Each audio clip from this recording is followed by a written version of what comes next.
we have in Jesus. All our sins and griefs to bear. What a privilege to carry everything to God in prayer.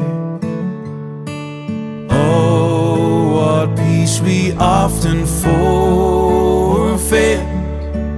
Oh, what needless pain we bear. All because we do not care.